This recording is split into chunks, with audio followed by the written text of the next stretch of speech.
My name is Maya.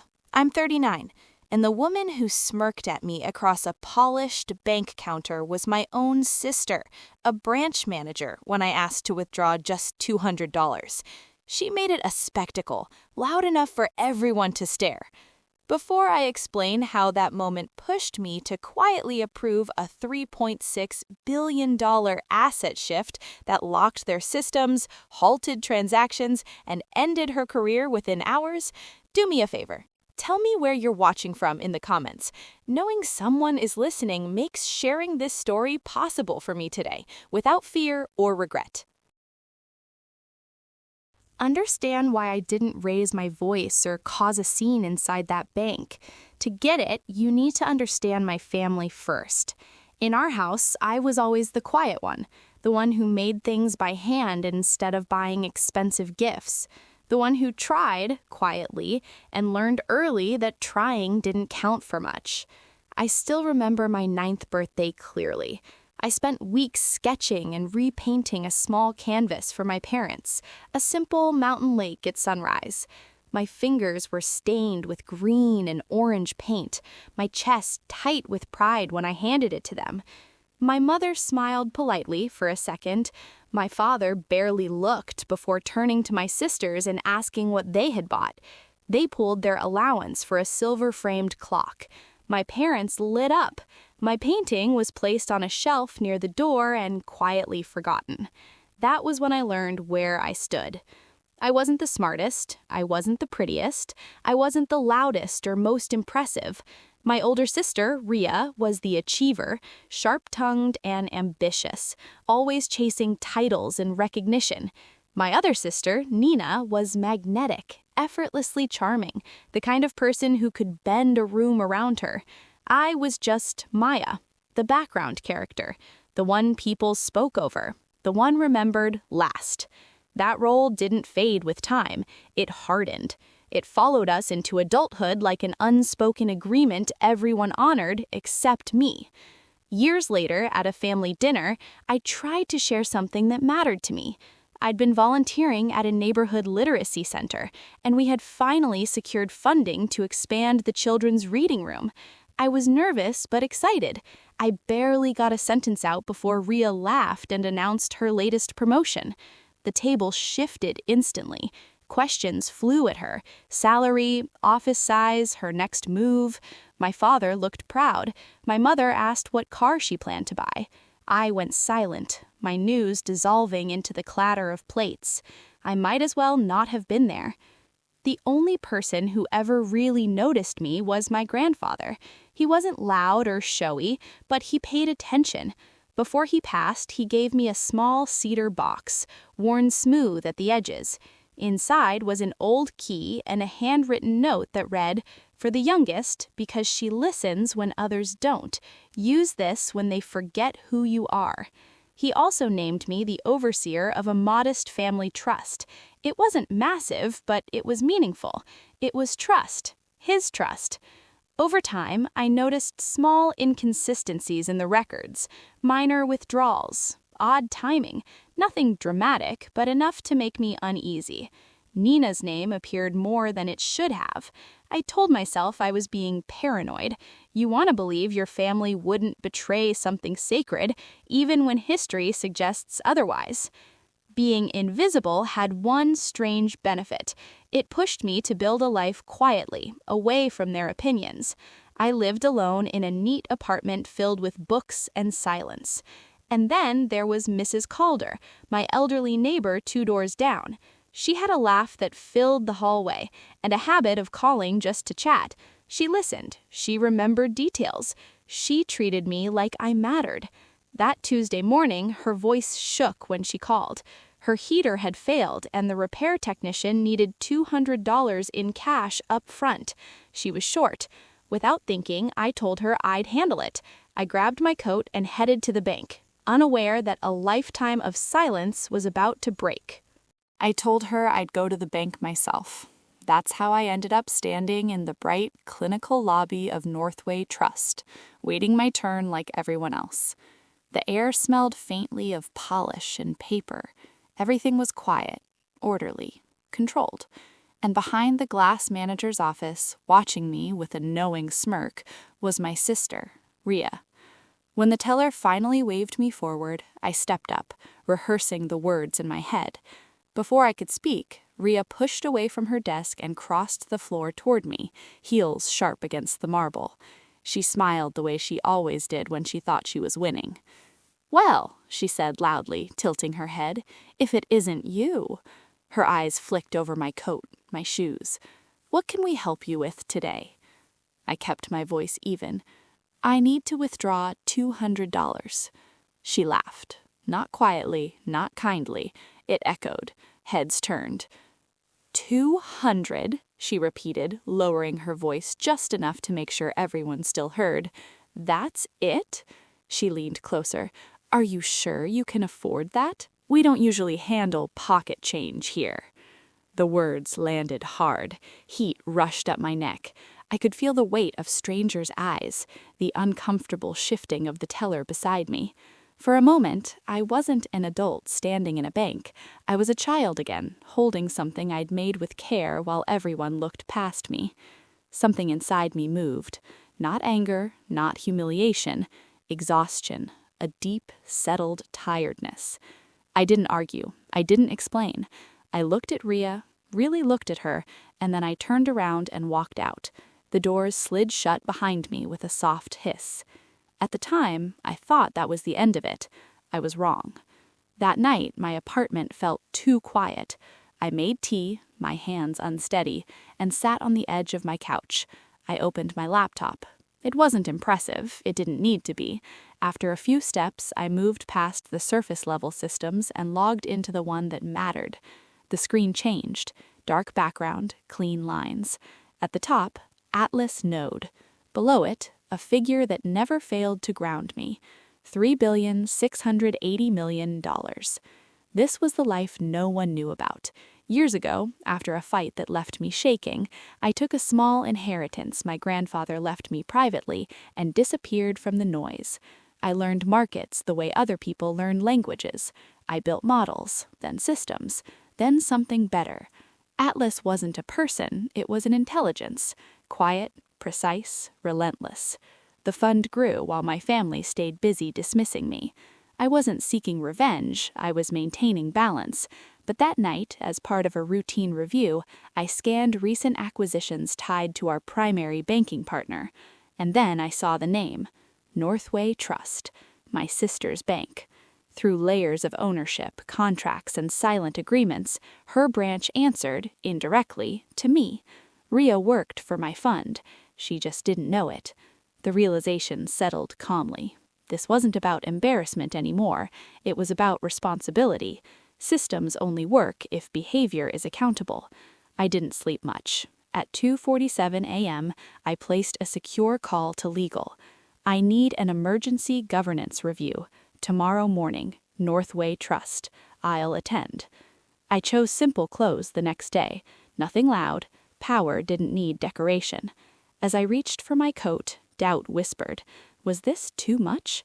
I opened the old box my grandfather gave me and reread his note. "Use it when they forget who you are." I walked back into the bank just before opening. A man in a tailored suit rushed toward me, hand outstretched.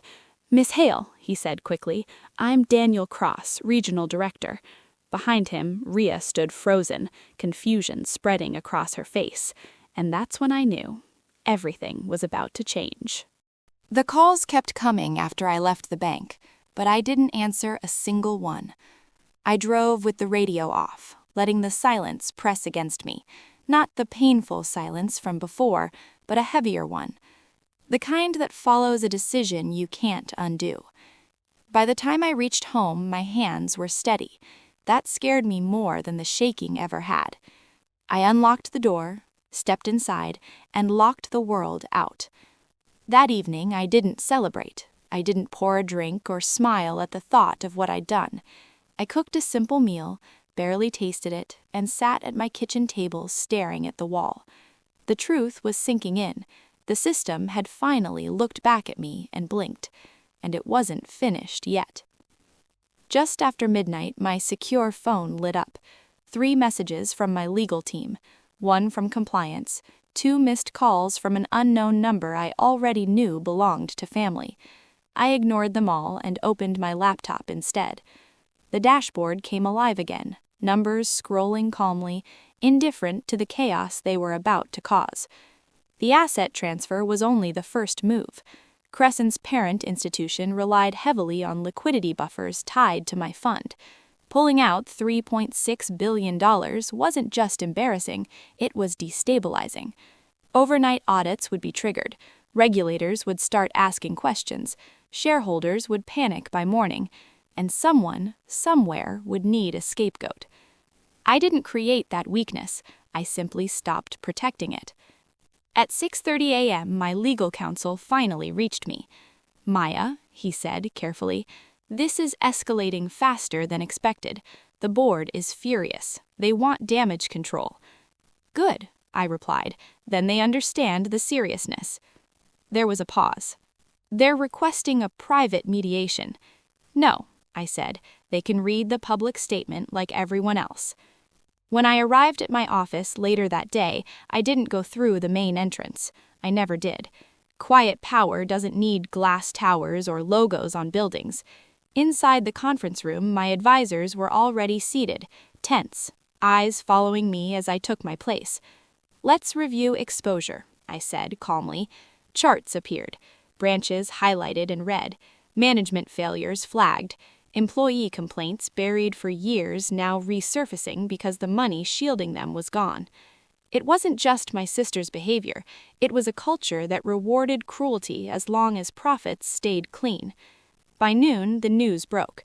Crescent Bank faces internal review after major investor withdraws funds. They didn't name me, they didn't need to. Everyone who mattered already knew. My phone buzzed again. This time, I answered. "Maya," my mother said, her voice thin and frantic, "your sister won't stop crying. She says everything is falling apart." I leaned back in my chair.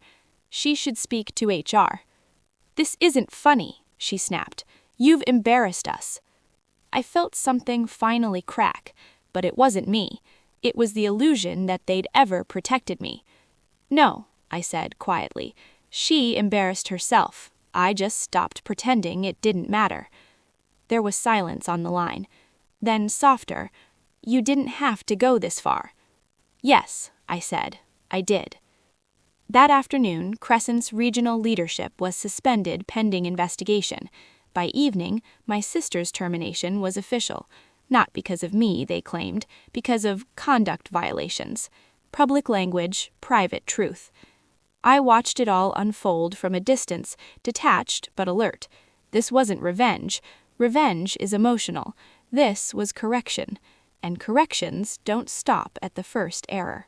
By the third day, the narrative had shifted. What began as a quiet asset withdrawal was now being framed as a warning shot. Analysts debated it on financial panels.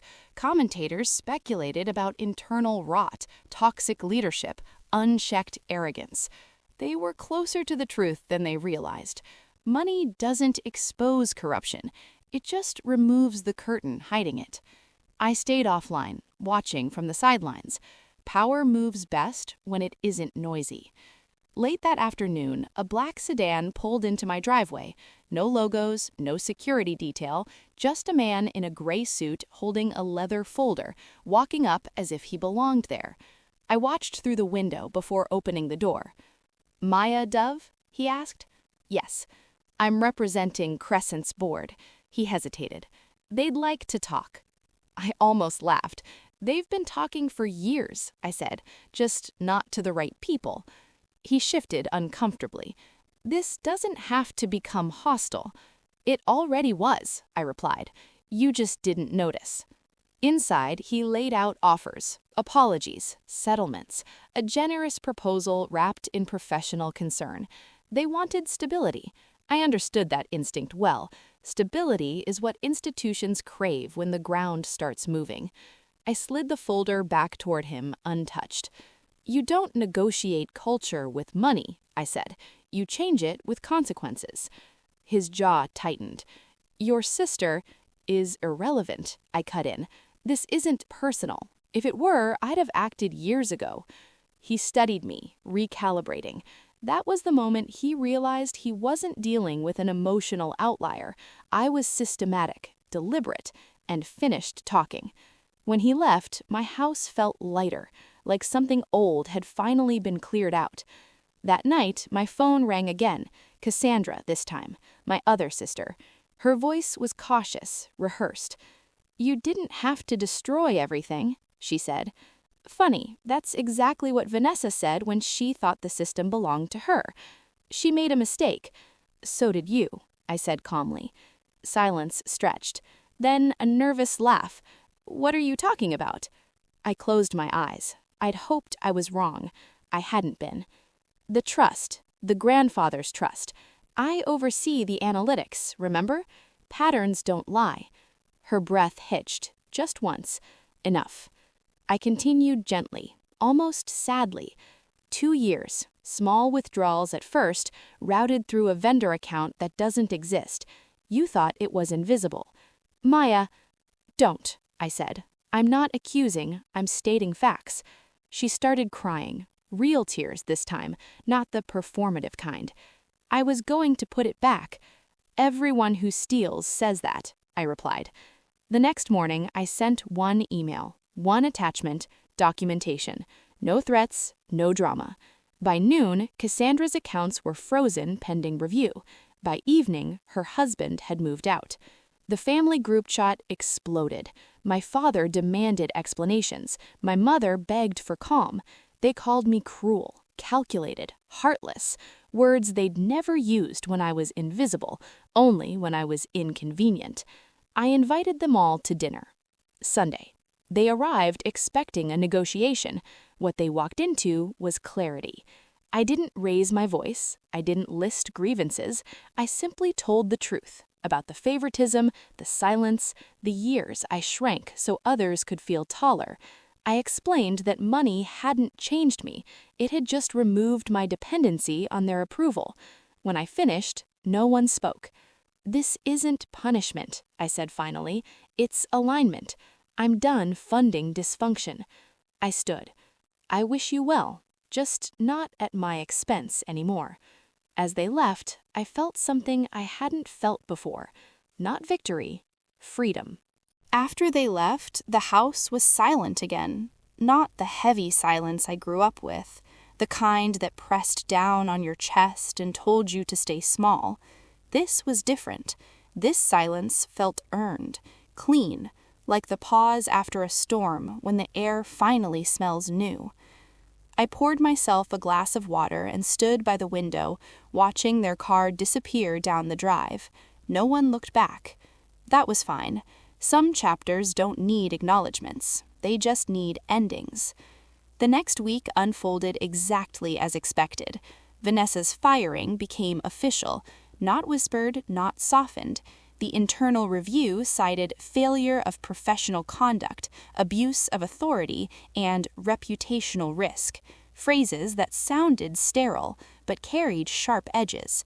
She tried to fight it, threatened lawsuits, claimed discrimination. None of it stuck. Paper trails don't care about family narratives.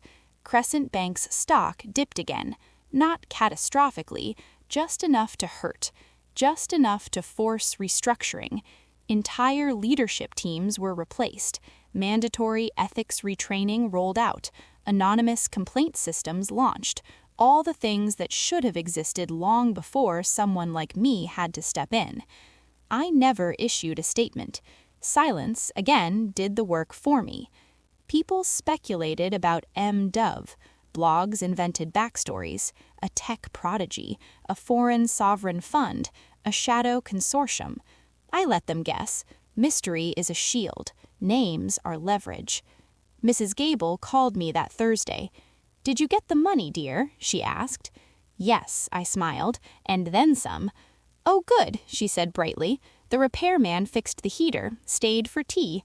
You should come by later. I made lemon bars." That moment mattered more to me than every headline combined. Life didn't suddenly become loud or extravagant. I didn't buy yachts or appear on stages. I kept my routines. morning walks, books, quiet dinners, but something inside me had shifted permanently.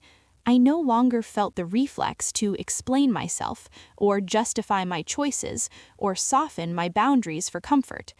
A month later, I dissolved the family trust, not out of spite, out of mercy. Money doesn't heal fractures, it just delays them.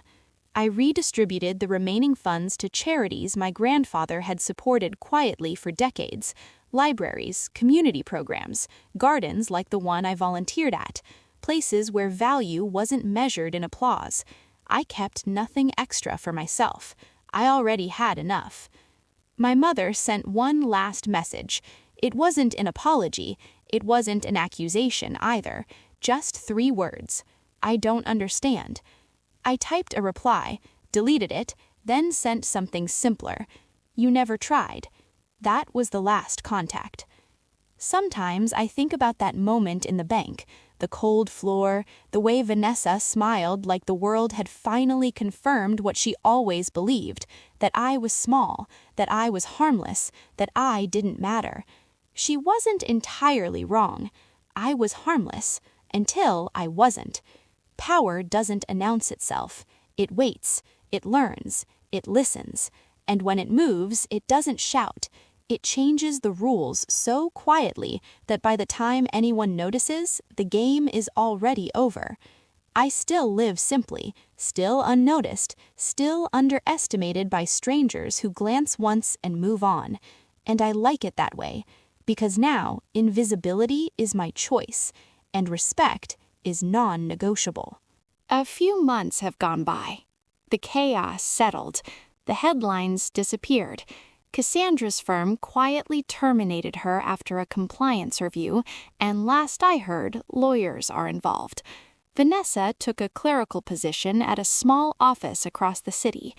People occasionally mention it to me, but it lands like distant news, detached from my life now.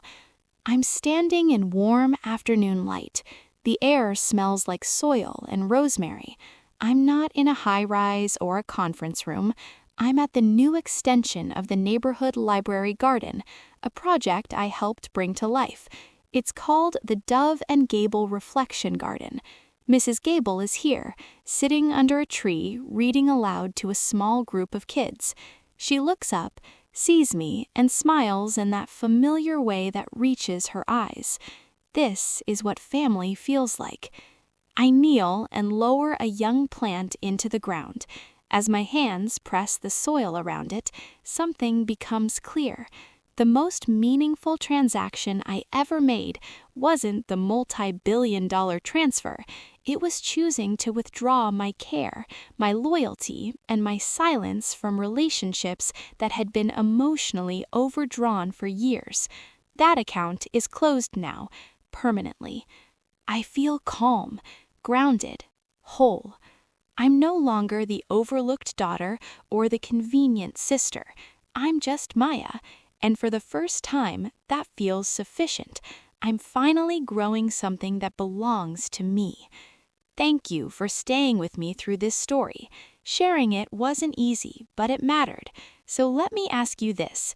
Have you ever had to walk away from someone or something you loved in order to protect yourself? If you're comfortable, share your experience in the comments. I read them all. And if this story spoke to you, please like the video and subscribe for more stories like this.